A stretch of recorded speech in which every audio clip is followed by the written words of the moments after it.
আপনি বলেন তো গোলই ছাড়া গোল দেওয়ার কোনো রকম আনন্দ আছে? আমার মনে হয় তো নির্বাচন নিয়ে কোনো সমস্যা নাই।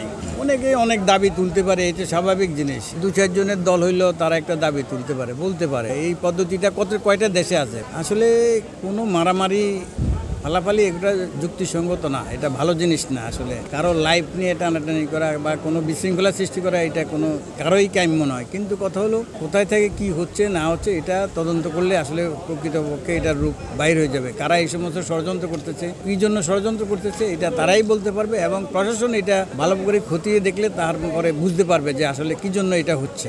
আমাদের দল তো চাচ্ছে যে ক্লিন ইমেজের ক্যান্ডিডেট চাচ্ছে, ভালো কাজকর্ম যারা করছে, অতীতে থেকে যারা মাঠে ঘাটে ছিল, নেতা কর্মীদের পাশে ছিল, তারপরে যত মামলা হামলা হয়েছে তাদের পাশে ছিল, বা যাদের কাছে কোনো রকম চাঁদাবাজি বা অন্য কোনো খারাপ কিছু নাই, এরকম ক্যান্ডিডেট দল খুঁজতেছে। দল খুঁজে বাহির করে কাদেরকে বাহির করবে সেটা তো দলে ভালো করে বুঝতে পারবে, এবং দলের বহু রকম এই সমস্ত দেখার জন্য বহু লোকজন, অভিজ্ঞ লোকজন নিয়োজিত আছে আমি মনে করি জিনিসটা।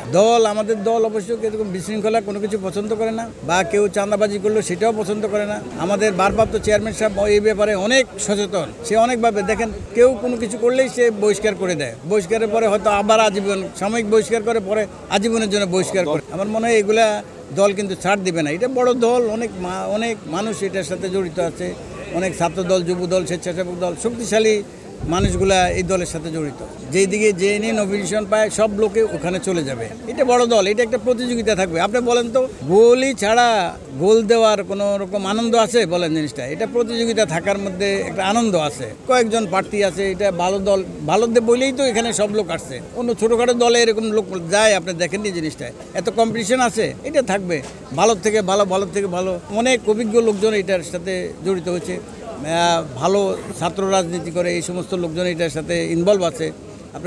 আপনারা তো সব জানেন, যেহেতু আপনারা মিডিয়ার লোক, আপনারা সব কিছুই জানেন। আগামী নির্বাচন নিয়ে যে কথা বলতে চেয়েছিলাম সেটা হলো, আপনি নিশ্চয়ই জানেন যে শেখ হাসিনা যাওয়ার পরে বাংলাদেশটা দীর্ঘ 1.5 বছরের মতো কাছাকাছি একটি গণতান্ত্রিক সরকারবিহীন দেশটি চলতেছে।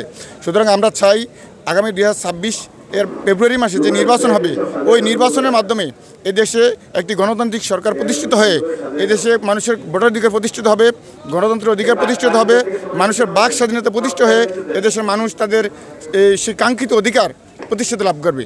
আমি আজকে ফরিদগঞ্জ থেকে একটি মেসেজ দিতে চাই। বিগত দিনে আমাদের ফরিদগঞ্জের সাবেক এমপি লায়ন হারুন রশিদ আমাদের ফরিদগঞ্জের প্রত্যেকটা নেতা কর্মীদের পাশে ছিলেন। আমাদের এই ফরিদগঞ্জের চাঁদপুর 4-এ একমাত্র একজনই নমিনেশনের দাবিদার, তিনি হলেন সাবেক এমপি লায়ন হারুন রশিদ। তিনি বিগত দিনের নেতা কর্মীদের পাশে ছিলেন এবং কি আমাদের দুঃখে সুখে পাশে ছিলেন। বিগত বহুদিন মামলা খেয়ে দেশের বাইরে আছেন, তারা দেশে আসতে পারেন না। আমি আমাদের এমপি সাহেবকে আমরা আকুল আবেদন করছি যে তারা যেন দেশে আসতে পারে, তাদেরকে মিথ্যা মামলা প্রত্যাহার করে, এই আমার দাবি, এই আমি অনুরোধ করছি।